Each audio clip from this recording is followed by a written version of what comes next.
রাকিব সিঁড়ি দিয়ে উপরে উঠছিল, উদ্দেশ্য ছাদে যাবে, আর গোলাপজান নিচে নামছিল। দুজন সামনাসামনি হয় এই প্রথম। গোলাপকে দেখে রাকিব থমকে যায়। প্রথমত তার চোখ ছিল নিচের দিকে, তাই স্বাভাবিকভাবেই আগের চোখে পড়ে গোলাপের ফর্সা সুন্দর পাগুলো। সে চট করেই উপরে তাকায় এই সুন্দর চরণগুলো দর্শন করতে, কিন্তু রাকিবের ভাগ্য আর কই হলো। সামনে তাকাতেই সে এক বিশাল চওড়া পুরুষালী দেহ। রাকিব বিরক্ত হলো। কোথায় সে দেখতে চাইল সুন্দরী রমণী পদচারণ, আর চোখের সামনে মান্নাত, যাকে সে একদম পছন্দই করে না। ঘুরে তাকানোর আগেই হাসান মান্নাতের হুঙ্কার কানে আসে, কামরাই যাও। গোলাপজান লক্ষ্মী মেয়ের মতো চলে যায় উপরে।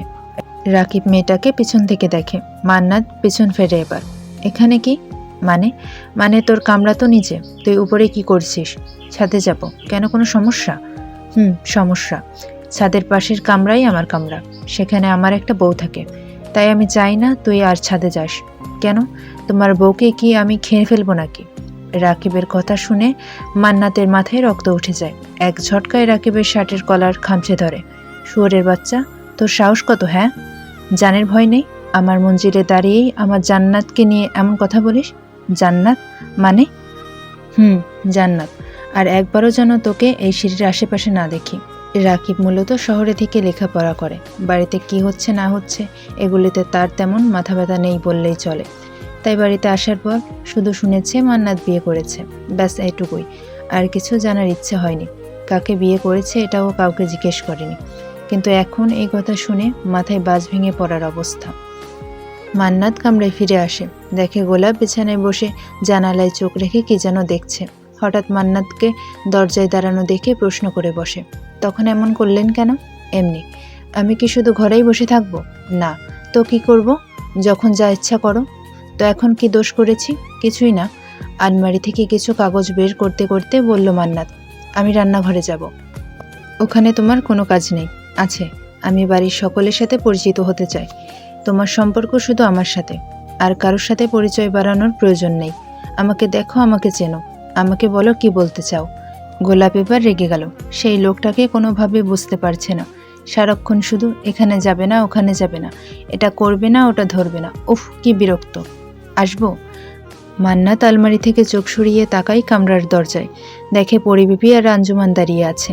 কি চাই? মান্নাতের গম্ভীর কণ্ঠ শুনে দুই যা কেঁপে ওঠে। না মানে, বুবু কইছে বৌমারে নিয়া সদর ঘরে যাইতে। কেন? বৌমারে শহর থেকে বুবুর মেহমান আইব দেখতে, বলল পরিবিবি। আমার বউ কোনো চিড়িয়াখানা জন্তু না যে যে কেউ এলেই দেখাতে হবে। আপনারা যে বলেন আপনার বুবুকে, আমার বউ এখন আমার সাথে যাবে। গোলাপ তড়িৎ পেকে মান্নাতের মুখের পানে চায়। এখনই তো লোকটা বলেছিল কোথাও যাওয়া যাবে না। আয়নার পাখি বসে বসে নকশি পিঠা বানাচ্ছে। রায়ান আর রাকিব বের হচ্ছিল বৈঠকের সামনে দিয়ে গঞ্জের উদ্দেশ্যে। তখন পাখি উঠে আসে রায়ানের সামনে। আমার একটা কথা ছিল। রায়ান রাগে কটমট করে কিছু বলতে যাবে, তার আগে রাকিব তার হাত চেপে ধরে। রায়ানের কানের কাছে ফিসফিসিয়ে বলে, আজকে একটা গুরুত্বপূর্ণ কাজে বের হচ্ছি, ঝামেলা করো না। কি বলে শোনো। রাকিব রাগটাকে গিলে খেয়ে প্রশ্ন করে, কি হয়েছে? পাখি শাড়ির আঁচলটা ভালো মতো মাথায় দিয়ে আরেকটু সামনে এগিয়ে রায়ানের কাছে এসে বলে, আমার ভাই প্রান্ত এখনো বাড়ি ফেরেনি, আপনি বলেছিলেন। পুরো কথা শেষ করার আগেই রায়ান পাখির গলা চেপে ধরে, এই তোরে কইছি না এইসব ব্যাপারে ঘরের বাইরে কোনো কথা হইব না। রাকিব অনেক কষ্টে ঠান্ডা মাথায় রায়ানকে বুঝিয়ে পাখিকে ছাড়ায় রায়ানের হাত থেকে। পাখি কাশতে কাশতে 2 কদম পিছিয়ে যায়। আয়না এসে ধরে পাখিকে। 2 ভাই চলে যায় বড় বড় কদম ফেলে মঞ্জিলের বাইরে। আজকে মেহেরবানের কিছু আত্মীয় আসবে শহর থেকে, তাই মঞ্জিল বাড়ির গাড়িটি পাঠিয়েছে আফতাব হাসান। এইদিকে পরিবিবি আর আঞ্জুমান মেহেরবানের ঘরে বসে আছে চুপ করে। মেহেরবানের কাছে সব বলছে মান্নাত তাদের কিভাবে অপমান করে বের করে দিয়েছে তার কামরা থেকে, কিন্তু মেহেরবান ভাবছে অন্য কিছু। পরিবিবি এবং আঞ্জুমানের কথা তেমন পাত্তা না দিয়ে হঠাৎ উঠে নিজের ঘরের জানালার দিকে গেল। ওখান থেকে স্পষ্ট মঞ্জিল বাড়ির মেইন গেট দেখা যায়। সেখানে চোখ পড়তেই দেখে 2 জন লোক লুঙ্গি আর স্যান্ডো গেঞ্জি পরে বাড়ির মধ্যে ঢুকছে। একজনের হাতে একটি কাঠের বাক্স। মেহেরবান ওই লোকগুলোর দিকে তাকিয়ে এক রহস্যময় হাসি হাসে। পৃথিবীর সবচেয়ে সুন্দর সম্পর্ক হয় স্বামী স্ত্রীর, অথচ গোলাপের জীবনে এই সম্পর্কের নাম শুধু এক অপ্রিয় স্বপ্ন, যা দেখতে চেয়ে তার অনেক বড় মূল্য চোকাতে হয়েছে। আম্মাকে বলেছিল গোলাপ, আম্মা আমি বিয়ে করব না। কিন্তু আব্বা রাজি হলো না, বরং কত বড় বড় যুক্তি গোলাপকে দিয়ে গেছে, যে যুক্তির কোনো উক্তি ছিল না গোলাপজানের কাছে। আর আম্মা তো বোকাশোকা মানুষ, তার কথা না হয় বাদ, কিন্তু আব্বা তো পারতো গোলাপকে লেখাপড়া করিয়ে তাদের পাশে রাখতে। আসরে আজান পড়েছে চারদিকে, মান্নাত দাঁড়িয়ে আছে রাখি নদীর তীরে। ঘাটলার সামনে 3টা নৌকা বেঁধে রেখেছে জেলেরা, সম্ভবত এই নৌকা দিয়ে মাছ ধরে তারা, কারণ নৌকার অর্ধেকটাই মাছ ধরার জাল রাখা। পাখি বসে আছে তীরে থাকা দূর্বাঘাসের উপর, আর আনমনে ফেলে আসা দিনগুলোর কথা ভাবছে। আর মান্নাত অপলক দৃষ্টিতে চেয়ে আছে তার প্রিয় রমণীর পানে। একটি বড় তাল গাছের নিচে দাঁড়িয়ে আছে মান্নাতের ইচ্ছে ছিল গোলাপকে নিয়ে নৌকা দিয়ে ঘুরবে, যেন মেয়েটার মন একটু হালকা হয়, কিন্তু গোলাপ নদীর তীরেই পা ডুবিয়ে ঘাসের উপর বসে আছে। মেয়েটা প্রকৃতি ভীষণ ভালোবাসে, মান্নাতের খুব ইচ্ছে হচ্ছে গোলাপের পাশে যে বসতে, কিন্তু যাবে না। মান্নাত জানে তার একমাত্র বউটার মন ভালো নেই। মেয়েটাকে সব বিষয়ে এত বিধিনিষেধ দিতে মান্নাতও চায় না, কিন্তু কি করবে, সে যে অপারগ। এসব ভাবতে ভাবতে মাগরিবে আজানের সময় হয়ে পড়েছে। মান্নাত গোলাপের কাছে এসে হালকা গলা খাকুনি দিয়ে বলল, আজান দিচ্ছে, চলো বাড়ি ফিরতে হবে। গোলাপ নদীর পানির দিকে তাকিয়েই উত্তর দেয়, আর একটু থাকি। হঠাৎ মান্নাতকে বলে, জানেন এই নদীর নাম রাখি নদী কেন? মান্নাত আস্তে করে উত্তর দেয়, না। গোলাপ বলতে শুরু করে, অনেক বছর আগের কথা, আব্বার মুখে শুনেছি। জুবাইদা রাখি নামের এক সুন্দরী মেয়ে ছিল, যার বংশ খুব নামকরা ছিল, বলতে গেলে পুরো গ্রামের মালিকের মেয়েও বলা যায়। রাখির 2 ভাইও ছিল, বোনকে চোখে হারাতো সবসময়। ঘুম থেকে উঠে সবার আগে বোনের মুখ দেখে তারপর বাড়ির বাইরে কাজে যেত। ভাইদের ভাষ্য মতে বোন তাদের ভাগ্যবতী ছিল। বোনের মুখ দেখে ঘর থেকে বের হলে সারাদিন ভালো কাটে ভাইদের। মায়ের চোখের মণি, বাবার সবচেয়ে প্রিয় সন্তান। ধীরে ধীরে রাখি বড় হতে থাকে। 16 বছর বয়সে পা রাখে। তখন তাকে পড়াতে এক মাস্টার মশাই তাদের বাড়ি আসতো রোজ।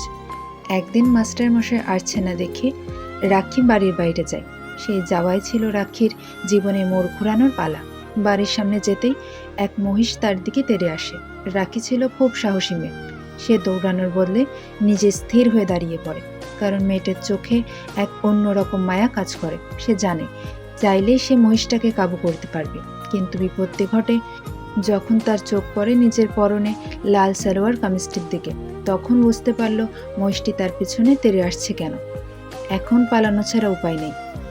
রাখি ডান দিকে ফিরে দেখে রাজপুত্রের মতো সুন্দর একটি ছেলে দাঁড়ানো, পরনে সাদা লুঙ্গি, সাদা ফতুয়া। ছেলেটা ভীষণ ফর্সা, দেখতে কোনো রাজকীয় পরিবারের মনে হচ্ছে। গালে খোঁচা খোঁচা দাড়ি, এতটাই ফর্সা যে এবার রাখির হিংসা হচ্ছে, কারণ রাখি হচ্ছে অনেক সুন্দর। সবাই তার রূপের প্রশংসায় পঞ্চমুখ, কিন্তু এই ছেলেকে দেখলে কেউ বলবে না রাখি সুন্দর। রাখি এবার মুখ খুলল, তো কি নিজেকে ঘায়েল হতে দিব?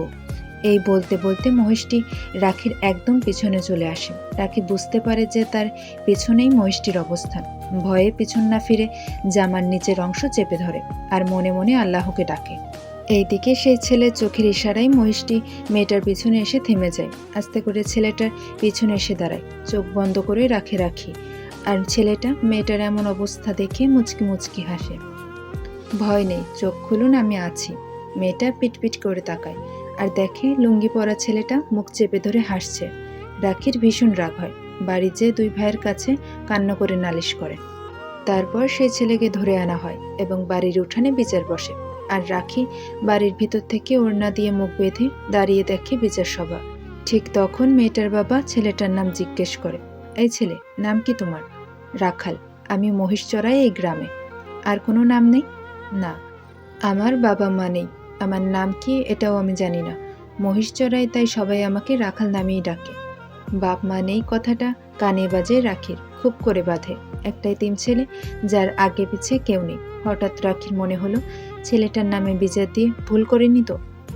আমার মেয়ের সাথে তোমার ঝামেলার কারণ? জি, আমি জানতাম না আমার মহিষ ওনাকে তাড়া করবে, কিন্তু বিশ্বাস করুন আমি ওনার কোনো ক্ষতি হতে দেইনি, বরং আমি ওনাকে রক্ষা করেছি। রাখির বাবা রাখিকে ডাক দেয়। তখন রাখি আসে বিচার সভায়। বাবা জিজ্ঞেস করে, তুমি না বলেছ এই ছেলে তোমাকে দেখে টিটকারি করেছে? রাখি মাথা নিচু করে ধীর কণ্ঠে জবাব দেয়, আমি ভুল বলেছি বাবা। উনি আমাকে ওই বদমেজাজেই মহিষটার থেকে রক্ষা করেছে। আমি হয়তো ভুল বুঝেছি। ঠিক আছে, তুমি ভিতরে যাও। রাখি চলে যায় বাড়ির ভিতর। এই ছেলে, তোমার বাড়ি কোথায়? আমার কোনো বাড়ি নেই, যেখানে রাত ওখানেই কাত। আমার বাড়ির মহিষদের দেখাশোনা করতে পারবে? জি পারবো। আচ্ছা, কাল থেকে এই বাড়ির মহিষরা তোমার দায়িত্ব। রাখাল মাথা নত করে উত্তর দেয়, জি আচ্ছা। এইদিকে রাখির মনের মধ্যে খুব অপরাধবোধ জাগছিল, কারণ হচ্ছে ও না জেনে বুঝে রাখালকে অপমান করতে আনিয়েছিল। ছি, সে এমন ভাবনা পোষণ করেছে, এটা ভেবেও লজ্জা পাচ্ছে। রাখাল ওই বাড়িতে কাজ করতে থাকে। ধীরে ধীরে ওই বাড়ির মেয়ে ছেলেটার মায়ায় পড়তে থাকে, কিন্তু ছেলেটাকে কিছু বলতো না। রাখালের জন্য মেয়েটা চিঠি লিখত, কিন্তু দিত না। সে তার সিন্ধুকে লুকিয়ে রাখত। এমন করতে করতে অনেকগুলো চিঠি জমায় রাখি। একদিন রাখাল খাবার খেতে রাখিদের রান্নার ঘরের সামনে আসে। এসে গলা খাকুনি দেয়, কারণ রাখাল যেহেতু এখানেই থাকে, খাওয়া দাওয়া এখানেই করে। রাখি এবার প্লেটের সঙ্গে সাহস করে থালার নিচে একটি চিরকুট দেয়।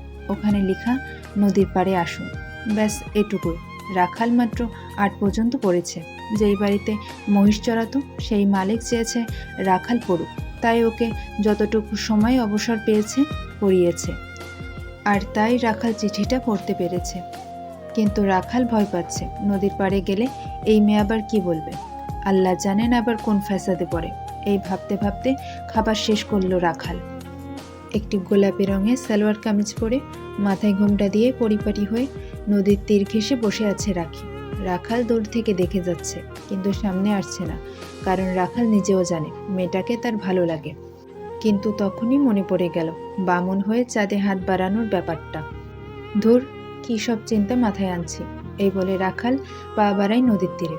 রাখি থেকে 4-5 কদম পেছনে রাখাল। তাও যেন রাখি বুঝে গেল পেছনে তার কাঙ্ক্ষিত মানুষটি দাঁড়িয়ে। আমাকে বিয়ে করবেন রাখাল? এমন কথাই রাখাল হকচকিয়ে যায়। কথার কোনো আগাও নেই, মাথাও নেই, সরাসরি বিয়ে। আপনার মাথা ঠিক আছে? কি বলছেন? কোথায় আপনি আর কোথায় আমি? এবার রাখি পিছন ফিরে তাকায়। কেন? আমাকে বিয়ে করে ভালোবাসা যায় না? আমার কি দোষ? আমি ওই পরিবারের মেয়ে, এটাই আমার দোষ। আমি যাই, আমার দেরি হয়ে যাচ্ছে। এই বলে রাখাল পিছন ফিরে চলে যাওয়ার জন্য পা বাড়ানোর আগেই রাখি চিৎকার দিয়ে ওঠে, ও রাখাল, যাবে যখন যাও, তবে আমি ফিরছি না যতক্ষণ না পর্যন্ত আমাকে ভালোবাসবে। আমি এখানেই থাকবো, মরে যাব তাও ফিরবো না, এই আমি বলে দিলাম। রাখাল পিছন ফিরল না, সে চলে যায়। আর যেতে যেতে আনমনে বিড়বিড় করতে থাকে, কিছুক্ষণ থেকে নিজেই চলে আসবে যখন শিয়ালের ডাক কানে আসবে। দুপুর গড়িয়ে বিকেল নামে, পুরো বাড়িতে হইচই পড়ে গেছে। বাড়ির মেয়ে কই? রাখির বাবা লোক পাঠায় গ্রামে খুঁজতে, তার মেয়ে কোথায় গেল। এমনকি মাস্টার মশাইয়ের বাড়িও খুঁজে এলো, কোথাও নেই। রাখির মা, ভাই, ভাবি সবাই খুব চিন্তিত, কোথায় গেল মেয়েটা। সন্ধ্যা পেরিয়ে রাত হতে চলল, তাও মেয়েটার কোনো হদিশ নেই। ঠিক সন্ধ্যা নামার আগ মুহূর্তে রাখাল মহিষগুলো নিয়ে বাড়ির মধ্যে ঢোকে। এর মধ্যে দেখে রাখির মা, ভাবিরা বসে হাই হুতোষ করছে মেয়ের জন্য। রাখির 2 ভাবি শাশুড়িকে সান্ত্বনা দিচ্ছে। কিছু লোকজন উঠানে গোল করে বসে কথা বলছে। তাদের কথা শুনে ছেলেটার বুঝতে বাকি নেই কি ঘটেছে, তাই আর কথা না বাড়িয়ে মহিষগুলো কোনো রকমে রেখে উল্টো পথে রওনা হয় নদীর পাড়। এতক্ষণে আকাশে বিশাল এক চাঁদ উঠে গেছে। রাখাল দূর থেকে দেখে মেয়েটা তাল গাছের নিচে বসে আছে, ভয়ে গুটিসুটি মেরে, দেখতে একদম নাজুক প্রজাপতির মতো। রাখাল আড়াল থেকে কিছুক্ষণ দেখল মেয়েটাকে।